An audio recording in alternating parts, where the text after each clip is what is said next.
যাচ্ছে জলের সমস্যা, ঠিক কী সমস্যা বলুন তো?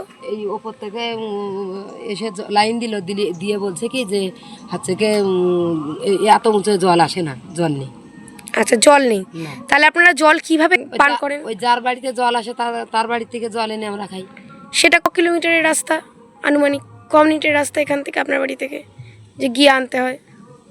তা 6-7 বাড়ি পরে যাওয়া হয়। তাহলে আপনারা এইভাবেই জল খান, যার বাড়িতে জল আসে? আর পুকুরেও তো জল নেই, আমাদের ভালো না জল, পুকুরের জল ভালো না? না। তা আপনারা পঞ্চায়েত প্রধানের কাছে জানিয়েছেন এই নিয়ে? হ্যাঁ, হবে বলে হবে। ওই কল এসেছিল, জল আসে না। এই কল এসেছিল, জল আসে না? কবে করে দিয়েছিল কল? এখান তো অনেক আগে, সে কলে জল আসে না। এবার লোকের যার বাড়ি জল আসে সেই বাড়িতে এনে আমরা ব্যবহার করি।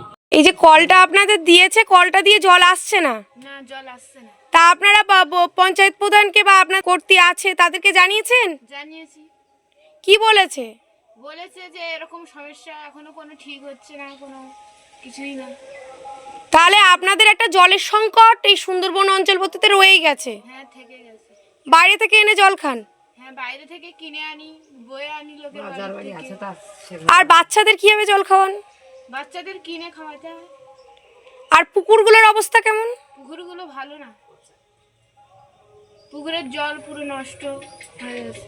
তাহলে স্নান করেন কি করে, বা জামা কাপড় কাচাকুচি সেগুলো কিভাবে করেন? অন্যের পুকুরে যেতে হয়, আর তোমার কিছু কিছু বয়ে লোকের যার বাড়ি জল আছে তার বাড়ি দিয়ে। তাহলে জলের সমস্যা একটা থেকেই যাচ্ছে আপনাদের এখানে।